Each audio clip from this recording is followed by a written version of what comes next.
Hi guys, అందరికీ welcome back to our channel Lifeography. So ఈ వీడియోలో నమిత్ మల్హోత్రా రామాయణ సినిమా నుండి గ్లింప్స్ అయితే రిలీజ్ చేశారు మావా. దాని రివ్యూ ఏంటో చూద్దాం. వీడియోలోకి వెళ్లే ముందు మన ఛానల్ని కొత్తగా విజిట్ చేసి ఉంటే ప్లీజ్ సబ్స్క్రైబ్ చేసుకోండి ఫ్రెండ్స్. ఇలాంటి మరిన్ని వీడియోస్ వస్తూనే ఉంటాయి. ముందుగా ఈ సినిమాని నితీష్ తివారీ డైరెక్ట్ చేస్తున్నారు. అందరూ గ్లింప్స్ చూసి నమిత్ మల్హోత్రా డైరెక్ట్ చేస్తున్నాడేమో అనుకుంటున్నారు, కానీ Namit Malhotra is a producer, ఇంకా global CEO of visual effects company DNEG. సినిమాని మాత్రం డైరెక్ట్ చేస్తుంది నితీష్ తివారీ. ఇప్పుడు ఈ గ్లింప్స్ యొక్క రివ్యూ ఏంటో చూద్దాం. ఈ గ్లింప్స్ మాత్రం వేరే లెవెల్, ఎవర్ బిఫోర్. ముందుగా ఈ గ్లింప్స్ లో మనం మెయిన్ గా మాట్లాడుకోవాల్సింది రణబీర్ కపూర్ గురించి. హనుమాన్ జయంతి సందర్భంగా వచ్చిన రామ గ్లింప్స్ లో రణబీర్ కపూర్ లుక్స్ నిజంగా ఒక విజువల్ ఫీస్ట్ లా ఉంది. ఈ 2 minutes 38 seconds టీజర్ లో రణబీర్ ని లార్డ్ రామాగా చూస్తుంటే ఆయన స్క్రీన్ ప్రెజెన్స్ చాలా రీగల్ అండ్ డిగ్నిఫైడ్ గా కనిపిస్తుంది. విశేషంగా ఆయన కళ్ళల్లో ఉన్న ఆ శాంతి మరియు ముఖ్యంగా ముఖంలో కనిపించే ఆ తేజస్సు శ్రీరాముడి మర్యాద పురుషోత్తమ వ్యక్తిత్వాన్ని పర్ఫెక్ట్ గా మ్యాచ్ చేస్తాయి. అయోధ్య రాజ్యంలో ఆయన గ్రాండ్ ఎంట్రీ, బంగారు ఆభరణాలతో ఉన్న ఆ రాజస రూపం ఫ్యాన్స్ కి గూస్ బంప్స్ తెప్పిస్తాయి. ఆది పురుష్ లాంటి సినిమాలతో పోలిస్తే ఇందులో రణబీర్ లుక్ చాలా న్యాచురల్ గా, గ్రౌండెడ్ గా మరియు డివైన్ గా ఉందని రివ్యూవర్స్ చెప్తున్నారు. వనవాసంకి వెళ్లే సీన్ లో ఎమోషనల్ డెప్త్ మరియు బోట్ సీక్వెన్స్ లో ఆయన వెనక్కి తిరిగి ఐకానిక్ షాట్ హైలైట్ అసలు. హన్స్ జిమ్మర్ మరియు AR రెహమాన్ ఇచ్చిన iconic soulful background score Ranbir Kapoor character elevation ని ఇంకొంచెం తేజస్ యాడ్ చేశాయి. కొందరు నెటిజన్లు VFX పైన చిన్న క్రిటిసిజం ఇచ్చిన రణబీర్ కపూర్ తన ఫిట్నెస్ మరియు ఎక్స్ప్రెషన్స్ తో శ్రీరాముడి పాత్రకి పూర్తి న్యాయం చేశారని ఒప్పుకోవాల్సిందే. రణబీర్ కపూర్ శ్రీరాముని క్యారెక్టర్ లో జీవించేస్తున్నారు. ఓవరాల్ గా ఈ లుక్ రణబీర్ కెరీర్ లో ఒక ల్యాండ్ మార్క్ లా నిలిచిపోయేలా ఉంది మరియు ఫ్యాన్స్ కి మూవీ పైన ఉన్న ఎక్స్పెక్టేషన్స్ ని స్కై హై కి తీసుకువెళ్ళింది.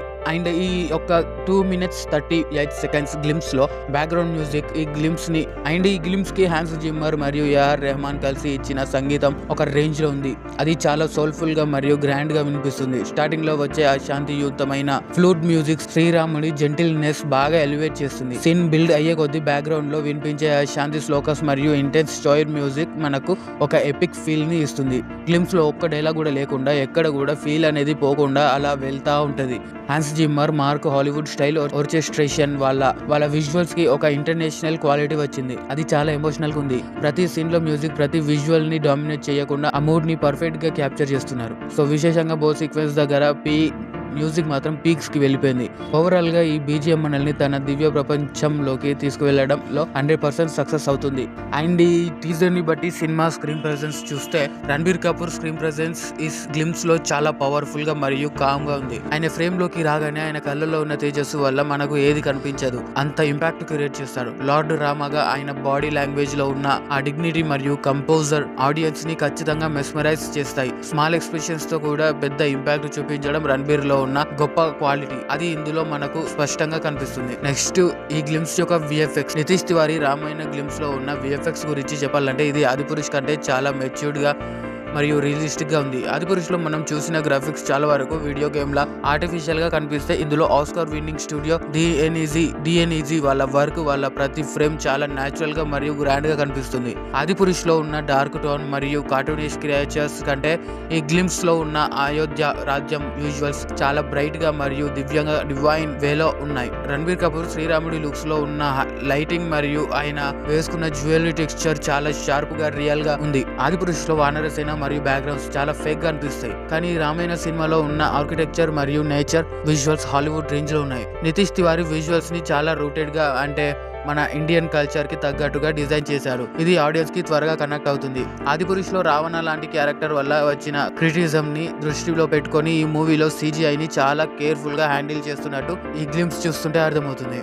ఇందులో నేను ఆదిపురుష్ సినిమాని ఏం తప్పు పట్టడం లేదు. ఇక్కడ ఆదిపురుష్ బడ్జెట్ వచ్చేసి 600 crores. ఈ రామాయణ 2 parts కలిపి 4000 crore. ఈ సినిమాలో వాటర్ ఎఫెక్ట్ మరియు జంగిల్ విజువల్స్ చాలా డీటెయిల్డ్ గా ఉన్నాయి. అవి అసలు VFX అని నమ్మలేనంత న్యాచురల్ గా ఉన్నాయి. జనరల్ ఆడియన్స్ కి ఆదిపురుష్ విజువల్స్ ఒక ఫ్యాంటసీ గేమ్ లాగా అనిపిస్తే, ఈ రామాయణ విజువల్స్ ఒక ఎపిక్ సినిమాటిక్ ఎక్స్పీరియన్స్ ని ఇస్తాయి. ఓవరాల్ గా ఆదిపురుష్ లో VFX ఒక పెద్ద మైనస్ అయితే, ఇందులో అదే VFX సినిమాకి మెయిన్ పిల్లర్. ఈ విజువల్స్ చూసాక ఆడియన్స్ కి మూవీ పైన ఉన్న నమ్మకం ఇంకా పెరిగిపోతుంది. ఎందుకంటే ఇది మన పురాణాలని చాలా గౌరవంగా చూపిస్తుంది. టెక్నికల్ గా చూస్తే ఇది ఇండియన్ సినిమాలో ఒక పెద్ద మైల్ స్టోన్ అవ్వబోతుంది. కానీ ఆ రాక్షసులు మాత్రం కొంచెం ఆదిపురుషులో లాగానే ఉన్నారు. సో క్రియేచర్స్ కాడ కొంచెం విఎఫ్ఎక్స్ ఇంప్రూవ్ చేస్తుంటే బాగుండేది.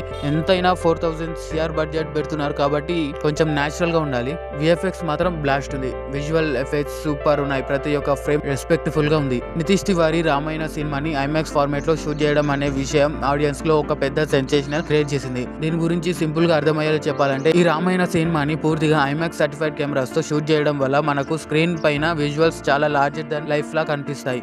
నార్మల్ థియేటర్స్ లో పోలిస్తే ఐమాక్స్ లో 26% ఎక్కువ విజువల్స్ ఏరియా ఉంటుంది. అంటే మనకు ఆ అయోధ్య రాజ్యం గ్రాండ్నెస్, పెద్ద పెద్ద యుద్ధాలు మరియు ఆ డివైన్ ల్యాండ్స్కేప్స్ చాలా డీటెయిల్డ్ గా మరియు చాలా విశాలంగా కనిపిస్తాయి. సో రణబీర్ కపూర్ శ్రీరాముడుగా ఉన్న ఫ్రేమ్ లో ప్రతి చిన్న ఎక్స్ప్రెషన్స్ మరియు బ్యాక్గ్రౌండ్ లో ఉన్న ఆర్కిటెక్చర్ చాలా షార్ప్ గా క్రిస్టల్ క్లియర్ గా ఉంటుంది. యాజ్ యూజువల్లీ హాలీవుడ్ లో ఓపెన్ హైమర్ లాంటి పెద్ద మూవీస్ కి ఈ టెక్నాలజీ వాడతారు. ఇప్పుడు మన ఇండియా కూడా మన పురాణాలని ఆ రేంజ్ లో చూపించడానికి ఐమాక్స్ ఫార్మేట్ ని సెలెక్ట్ చేస్తున్నారు. సో ఈ గ్లిమ్స్ చూసినప్పుడే అర్థమవుతుంది దీని రిజల్యూషన్ మరియు సౌండ్ క్వాలిటీ నార్మల్ మూవీస్ కంటే చాలా హైగా ఉంటుందని. ఆదిపురుష్ నార్మల్ స్క్రీన్ పైనే కొంచెం ఆర్టిఫిషియల్ గా చూపించారు. కానీ ఈ రామాయణ సినిమాని ఐమాక్స్ లో చూస్తుంటే ఆడియన్స్ కి నిజంగా ఆ త్రేతాయుగంలో ఉన్నామా అనే ఫీలింగ్ కలుగుతుంది.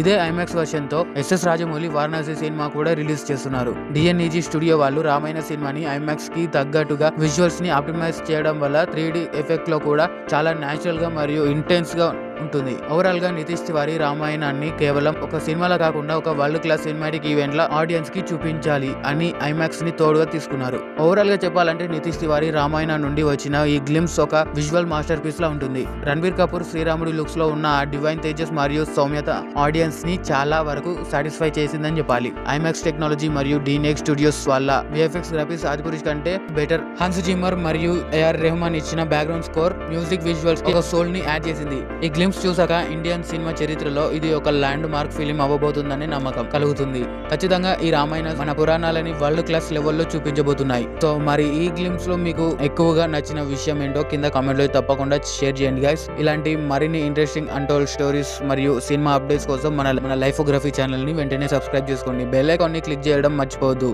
మళ్ళీ మరో ఎగ్జైటింగ్ వీడియోతో మళ్ళీ కలుద్దాం. Thanks for watching guys.